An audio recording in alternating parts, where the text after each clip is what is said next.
The story begins on a rainy night in Gotham as Batman corners the Joker and his henchmen aboard a city rooftop.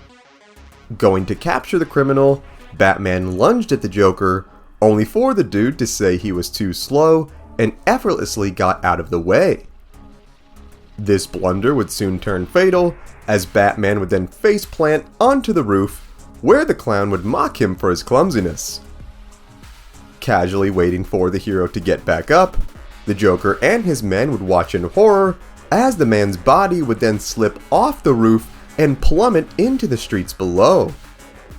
Rushing down to the scene, Joker would order for his goons to check if the Dark Knight was unconscious, when in reality, Batman had unlocked infinite unconsciousness and was indeed dead.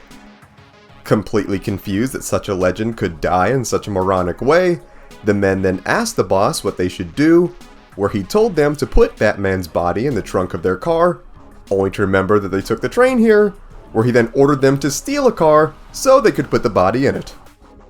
Debating on what to do next, Joker, his men, and Batman's bloodied corpse then decided to take a load off by grabbing some grub at a local Waffle House. Realizing that this may have been the biggest score of their lives, the goons aimed for higher goals such as killing iconic Justice League members like Green Lantern and Superman. While they were quite enthusiastic with this new lease on life, Joker seemed less than pleased, despite having killed the entire restaurant staff. Honestly, for anyone who's been to a Waffle House at like 2 a.m., this is probably not even the craziest thing you'd see. In the coming weeks, Joker and the boys would rob a ship containing uranium while dressed like colorful old-fashioned pirates. Despite killing the captain and getting the loot, poor Mr. J would seemingly become less and less enthused as time went on. The weeks would pass as we would see a very depressed Joker eating some cereal as his men would ask him what they were going to do next. Being tired of his usual criminal life with no Batman to fight, Joker decided that he simply felt like watching Desperate Housewives for the second time. Hey man, I totally get it. Sick of their unmotivated leader, the frustrated men then quit to work for another supervillain. As he stormed off, the clown prince of basic American women TV dramas then saw an ad in the local paper for an open position at Wayne Enterprises.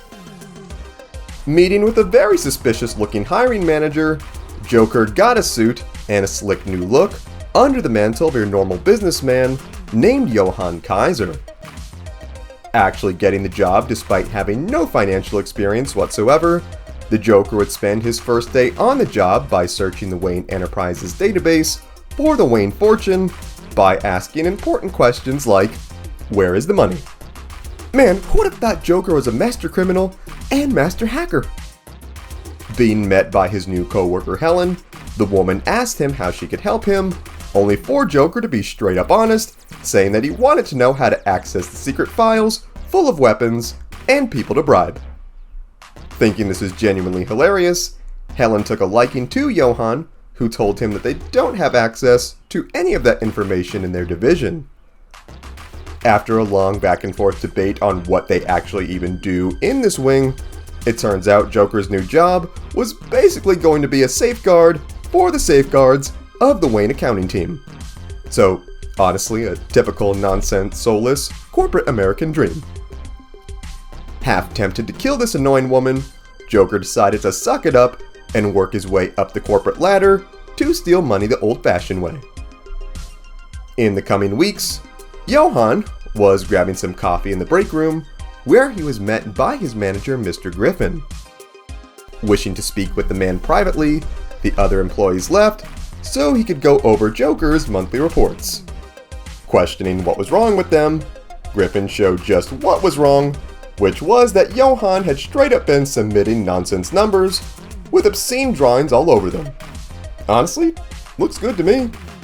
Debating if Johann had what it took to do the job, Joker decided to heat up some lunch by slamming the office microwave on the dude's head and then turned it on, where it straight up exploded as Joker then left the break room like nothing happened.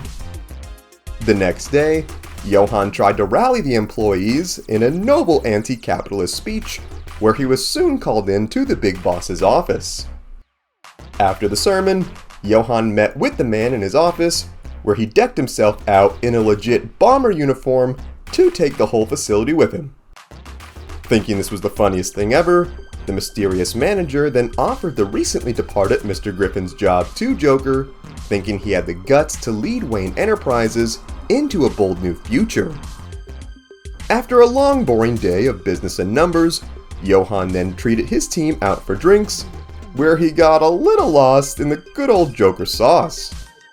Stumbling out of the bar, Johann noticed some men following him, where he straight up ran after them, where he was soon ambushed. Gouging one of the men's eyes out, Joker was shocked to see that this robbery was led by his henchman from before, who had started a small criminal empire of his own. Delighted to be reunited, the man told Joker that they were glad he was alright, for there were rumors of Batman's return. Knowing this was impossible, he told the dude to get a life, where he then returned home. The next day, Johann boasted to his co-workers about his brave encounter with his attackers, where one of them asked where was Batman when you needed him. Joker then jokingly responded that he had the Dark Knight's corpse in his closet, where the entire office roared into laughter. Another worker then told the man that his wife was mugged the previous week, where she apparently was saved by the returned Batman. Spitting out his coffee, Johann aggressively questioned the man if this was true. On his walk home, Joker thought about these rumors of the Dark Knight's return. He then shrugged it off, said hello to his neighbor, and made his way to his apartment.